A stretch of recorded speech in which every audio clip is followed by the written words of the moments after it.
Naligaw na yata kayo, Teniente. Oo nga na to. Kasama ko si Rodriguez. Pulis din. Na-importa ng opisina mula sa probinsya ng Tubigo Norte. Bakit? Ano ba kailangan niyo sa akin? Mayroon lang na ilang bagay na gusto siyang itanong sa'yo. Nako, Teniente. Nagkamali na kayo ng malalapitan. Matagal ko nang hindi linya ang pagkanta. Wala na akong boses. Ikaw naman na to para kang bago ng bago eh. Teniente, ang mabuti pa, umalis na kayo. At huwag na kayo mag-aksaya ng panahon sa akin.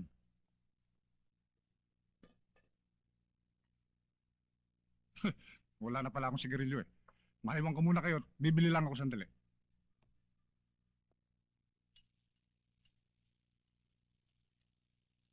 Alam mo, kung si Teniente, pasensyoso,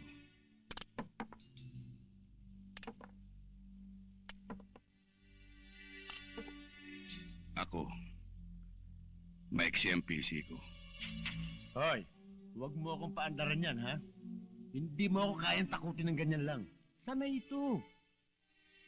Dalawa lang naman yan eh. Sagutin mo ako. O sagutin mo ito. Naku, huwag, ay, naku, ano, teka. Baka matapat sa may bala.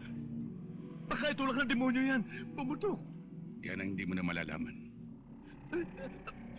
Sabihin mo, sasagutin ko. May boses na ako. Paupo ka. Dito ka kumanta.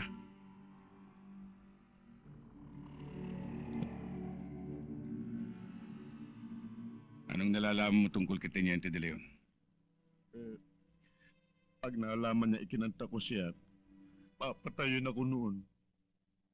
Baka maunahan ko siya. Si Teniente, ang numero unong racket niya, droga. Siya pa nga mismo ang kolektor sa kita ng 3 bagsakan ito. Sa underpass, sa loob ng palengke ng Quiapo, at kadalasan, doon sa isang parking lot doon sa may sinesa may recto. Yun lang?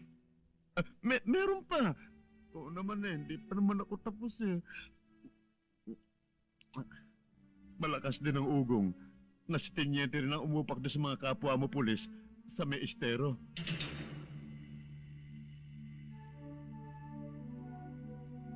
Ngayon, kung gusto mong malaman ng tungkol sa pangungutong niya, sasabihin ko na rin kahit barya-barya lang.